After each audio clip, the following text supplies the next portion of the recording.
ठीक है, नहीं चलने दीजिए। चलिए, ये कोयला किस लिए निकालते हैं, क्या कहते हैं? ये कहते हैं कि जब आपका कोयला निकलेगा तो देश का विकास होगा, और वो विकास किससे होगा? ऊर्जा से। और वो ऊर्जा किससे होगा? बिजली से, है ना। तो आपको डायरेक्ट कहते हैं, जब आप कहते हैं कि नहीं हम कोयला निकालने नहीं देंगे, तो कहते हैं तुमको बिजली चाहिए कि नहीं चाहिए? अधिकारी कहता है ना, बिजली कहाँ से आएगा? कोयला नहीं निकालेंगे बिजली कहाँ से आएगा? ये डराते हैं आपको। और आपको भी लगता है कि अरे पहले तो हम ढिबरी वाला जीवन में जीते थे, नहीं दिया जलाते थे ना, तो अब तो बड़ा चकमक रहता है, थोड़ा बिजली आ गया, सबके हाथ में मोबाइल आ गया, तो ढिबरी से तो रिचार्ज होगा नहीं, मोबाइल चार्ज कहाँ से होगा? ढिबरी से तो नहीं होगा। तो बिजली चाहिए, तो बिजली चाहिए तो विकास में हिस्सेदारी करनी पड़ेगी, तो विकास में हिस्सेदारी करनी पड़ेगी तो गाँव छोड़ना पड़ेगा, और बदले में पैसा भी मिल रहा है, तो मज़े से छोड़ना है। मैं कह रहा हूँ कि इसकी ज़रूरत नहीं है, ये जो थर्मल पावर प्लांट है इनकी ज़रूरत ही नहीं है। क्यों?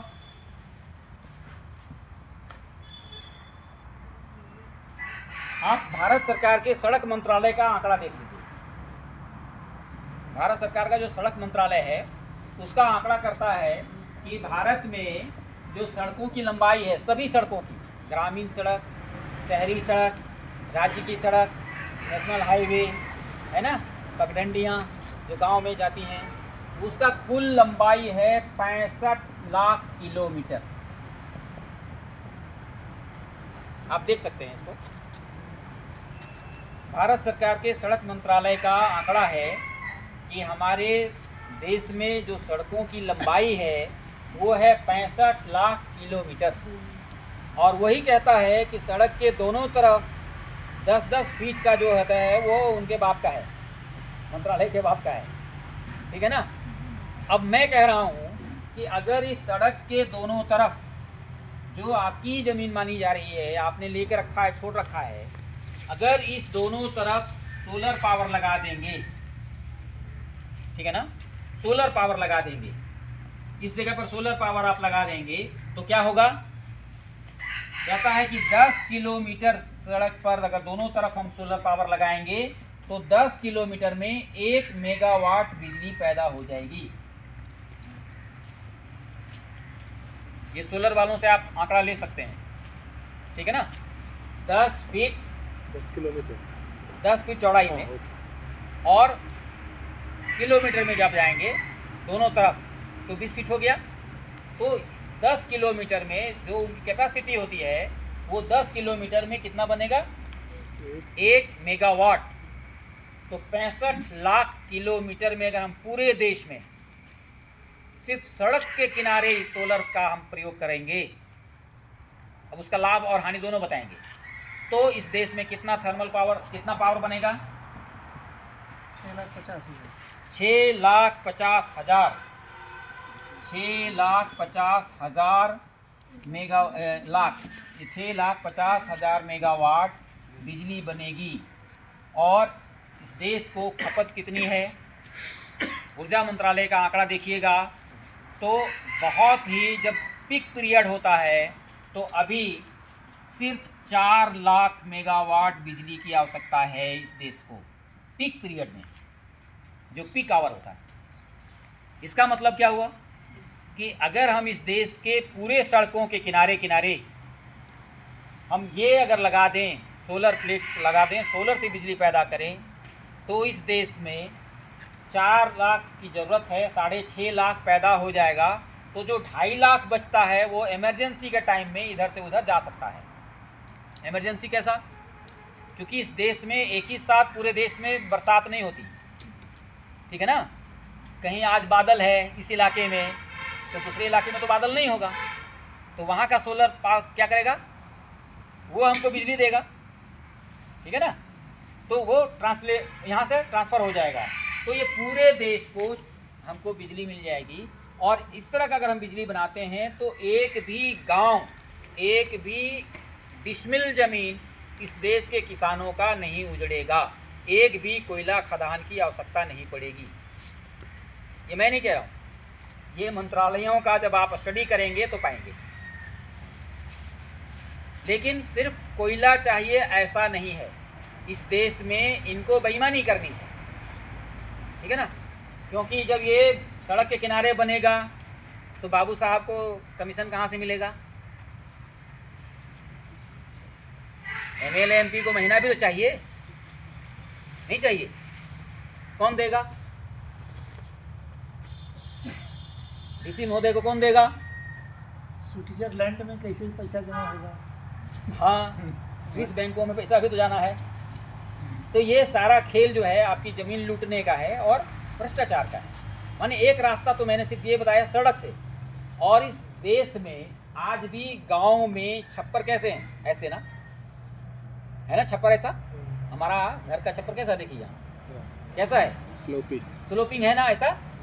तो अगर हम ये काम करें कि अपने घरों के छतों पर ये जो स्लोपिंग है इस पर सोलर प्लेट लगा दें, ठीक है ना, तो जिस घर में हम रहते हैं वो घर हमको अपने लिए बिजली पैदा कर सकता है, ठीक है ना।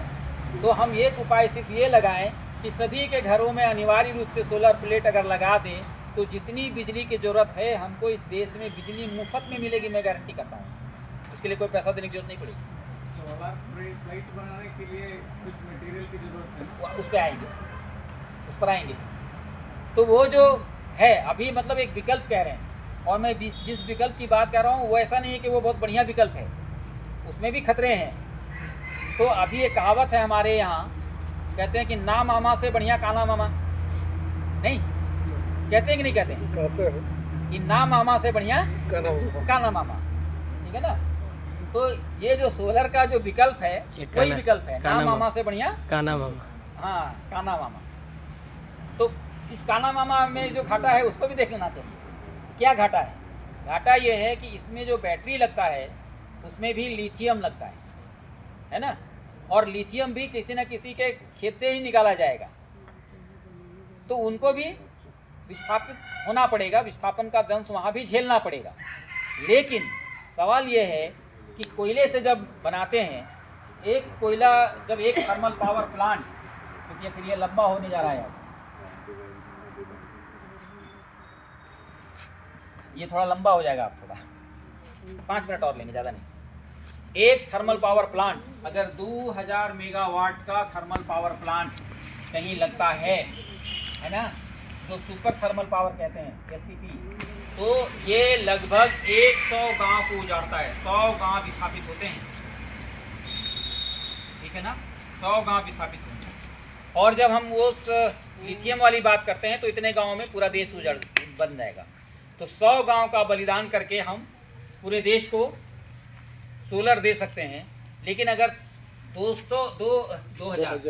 2000 मेगावाट बिजली के लिए हम प्रत्येक 2000 के लिए 100 ये करते हैं, तो इसका मतलब है कि मोटा मोटी 20 मेगावाट के लिए एक गांव, और इस देश में लगभग अभी 4,25,000 मेगावाट जो है वो थर्मल है। तो 4 लाख मान लीजिए, 4 लाख मेगावाट बिजली का प्रोडक्शन अभी इस देश में थर्मल से हो रहा है, थर्मल पावर बन रहा है। तो आप बताइए कि 4 लाख मेगावाट थर्मल पावर के लिए कितने गांव को उजाड़ा जाएगा? क्यों उजाड़ा जाता है वो बाद में आते हैं। तो अगर आप इसमें करेंगे कि 20 में से एक गांव उजड़ता है, तो 20 दूनी 40, मतलब इतना हुआ 20,000 गांव तो सीधे समाप्त हो जाएंगे रास्ते में, कहीं उनका अस्तित्व नहीं होगा। जैसे बड़का गांव में हम उदाहरण देते हैं बार बार, चुरचू एक गांव था, सोनबरसा एक गांव हुआ करता था, आज भारत के नक्शे में कहीं दिखाई नहीं देगा, बड़का गांव के नक्शे में कहीं नहीं दिखाई देगा। कहाँ दिखाई देगा? वो जो ढेर है ना कोयला, उसके ढेर के नीचे कोई गड्ढा में है, गांव नहीं अब है, गड्ढा है वहाँ, या उस जो ओवरबर्डन रख दिया है वो गांव उस ओवरबर्डन के नीचे है। तो ये एक बड़ी त्रासदी है कि ये जो हमको विकास दिखाया जाता है, ये विकास हमारी लाश पर हो रहा है, हमारे विनाश के ऊपर टिका हुआ है। तो इस विकास को हम हाँ कहें या ना कहें, है ना। और उसके सामने हम विकल्प दें तो 2 विकल्प है। पहला विकल्प तो यह है कि ये जो वैकल्पिक ऊर्जा है उसकी बात करें।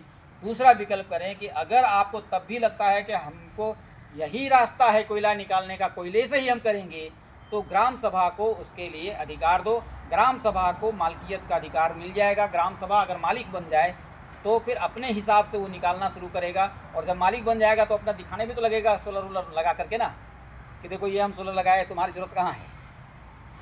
तो यही एक रास्ता है, और इसी रास्ते से मुझे लगता है कि हम इस पूरे भारत को बचा पाएंगे। दूसरी बात कि अगर हम नहीं बचा पाए तो क्या होगा। आखिरी बात कहते हुए मैं अपनी बात समाप्त कर रहा हूँ।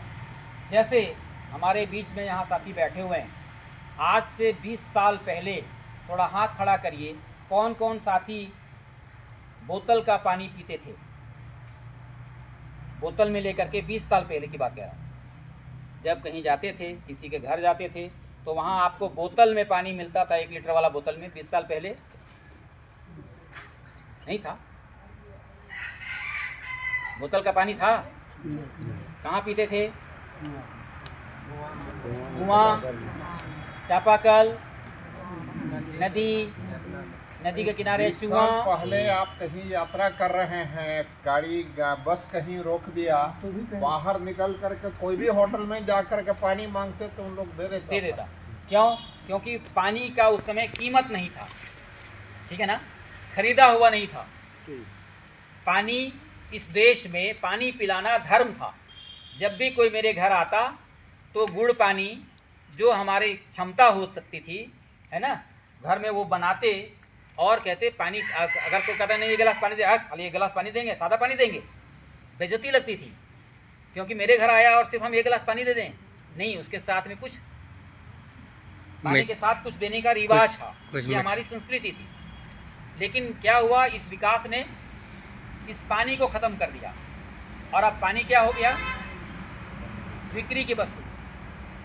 तो जैसे ही आपके घर में वो पानी आने लगा बोतल वाला, ठीक है ना, तो आपके घर में कोई मेहमान आया तो क्या करता है, वो अपने साथ 1 बोतल लेके आता है, ठीक है ना। या जब आपके पास आता है तो कहते 1 बोतल थमा दो, और अंदर से अंदर लगता रहता है कि 20 रुपये पी गया, ठीक है ना। ये भी लगता है ना। तो आज पानी की स्थिति ये हो गई, और जीवन के लिए 3 महत्वपूर्ण जरूरत है। क्या क्या? सबसे पहला जरूरत क्या है? हवा। इसलिए इस नेचर ने, इस प्रकृति ने आपके नाक के सामने हवा रख दिया है, ठीक है ना। नाक जिधर घुमाओगे हवा उधर मिल जाएगी, ठीक है ना। या उठ उठ के जाना पड़ता है वहाँ किचन में कि हवा लेके आते हैं, फिर बैठेंगे, ऐसा करते हैं। इस प्रकृति ने क्या किया, आपके नाक के सामने हवा रख दिया, क्योंकि उसके बगैर आप बहुत लंबे समय तक नहीं जिएंगे। दूसरी ज़रूरत क्या है? पानी। उसके लिए थोड़ा मेहनत करना पड़ेगा। क्या? तो कुआं से खींच के निकालो, हैंडपम्प में चलाओ, है ना, और अब उससे आगे बढ़ गया कि कुछ पॉकेट ढीला करो, ठीक है ना। और तीसरी ज़रूरत क्या है? भोजन। उसके लिए सारा कुकर्म उसी के लिए, ठीक है ना, कि भाई का खेत काट लो, है ना, वहाँ हड़प लो, उतनी ज़मीन हड़प लो, उतना ज़मीन ये कर लो, कुकर्म उसी के लिए तो करते हैं। नहीं, तो वो जो था, अब जो पानी पर खतरा आया, पानी तो खरीदने का चीज़ हो गया, लोग खरीदने लगे, पीने लगे, कोई उसी में अमीर बनने लगा, दिखाने लगा कि देखो हम, कोई 10 रुपये वाला पानी पी रहा है, कोई 50 रुपये वाला पी रहा है।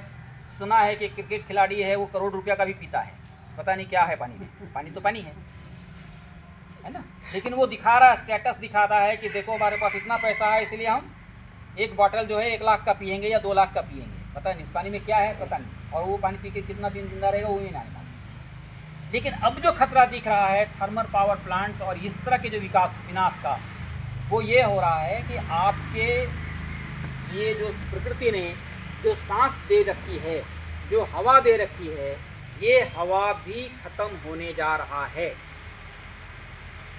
क्वेश्चन करेंगे आप? कैसे करेंगे? करना चाहिए। कैसे? सिर्फ पॉल्यूशन नहीं है, क्या है? अभी मैंने इसी कोल ब्लॉक में बताया कि कितना जंगल का ज़मीन कटेगा, 500 कुछ हेक्टेयर एक कोल ब्लॉक में। तो जो जंगल है उसमें क्या है? पेड़ है। इस दुनिया में, इस पृथ्वी पर मुफ्त में ऑक्सीजन देने वाला कौन है? पेड़ है। वही नहीं रहेगा तो क्या होगा? और सारे प्रोजेक्ट्स में जंगल कट रहे हैं, सारे प्रोजेक्ट्स में। तो बड़ा जो मात्रा है पेड़ों का, एक व्यक्ति को जीने के लिए 8 पेड़ की जरूरत पड़ती है। अगर शुद्ध रूप से आपको हवा चाहिए तो एक व्यक्ति के लिए 8 पेड़ चाहिए, वो भी 10 से 40 साल की उम्र का। बड़ा चाहिए, 10 से 40 साल की उम्र का, तब आपको शुद्ध हवा मिल पाएगी।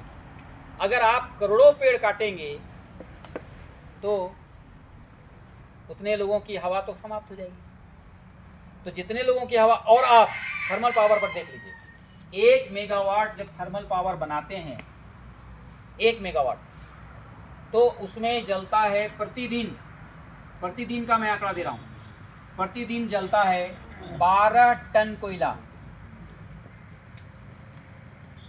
12 टन कोयला। मैट्रिक तक तो सभी लोग पढ़े ही हैं कम से कम। एक फॉर्मूला लिखता हूँ इसमें, C+O2 बराबर CO2। C है कोयला, कार्बन, और O है ऑक्सीजन, और ये बना कार्बन डाइऑक्साइड। जितना भी थर्मल पावर प्लांट है उसमें जलेगा कोयला, कोयला ही तो जलाते हैं ना। तो जब कोयला जलाएंगे तो अपने जलेगा कोयला नहीं, जब भी आप चूल्हा जलाते हैं तो उसमें ऑक्सीजन भी लगता है जलने के लिए, ठीक है ना। तो जब 12 टन कोयला जलाएंगे तो 32 टन ऑक्सीजन जल जाता है, ठीक है ना। 1 मेगावाट से 12 टन रोज कोयला जलाएंगे तो इस एटमॉस्फेयर का 32 टन ऑक्सीजन समाप्त हो रहा है। थोड़ा 4 लाख तक थोड़ा गिना कर लीजिए कि रोज कितना खा रहे हैं आप ऑक्सीजन। और ऊपर से आपने क्या किया, कोयला निकालने की जगह जहाँ पर कोयला निकाल रहे हैं वहाँ जंगल काट दिया। जहाँ थर्मल पावर प्लांट लगा रहे हैं, चकला में लगा था ना थर्मल पावर, कितना काटा, वहाँ आप जंगल जहाँ लगा रहे हैं थर्मल पावर, वहाँ प्लांट लगाने के लिए काट रहे हैं। थर्मल पावर को पानी देने के लिए जहाँ पर आप डैम बनाएंगे वहाँ भी आप जंगलों को उजाड़ेंगे, क्योंकि भर देंगे तो जंगल खत्म हो जाएगा। तो क्या वो 3-3 जगह आप जंगल काटेंगे। तो इतना भारी मात्रा में जब आप ऑक्सीजन को हटाएंगे अपने जीवन से, तो आने वाले, अगर ये बंद ना हुआ तो मैं आज यहाँ घोषणा कर रहा हूँ कि 5 से 10 साल के भीतर सभी के कंधे पर ऑक्सीजन सिलेंडर होगा। ये घोषणा कर रहा हूँ, इसको मजाक में समझिएगा।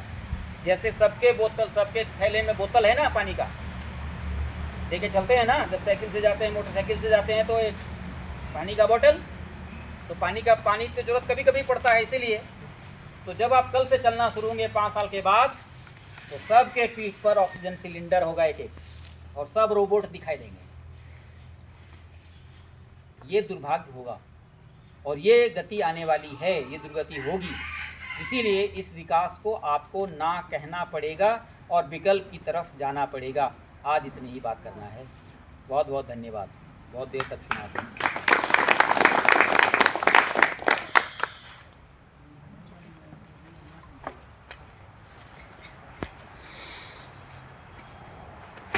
ये बना देंगे, वो बना देंगे, कैसे 2 पोल ब्लॉक का मैंने इसमें लिखा है। कोई साथी जिनको समझना हो, वो एक है विकास की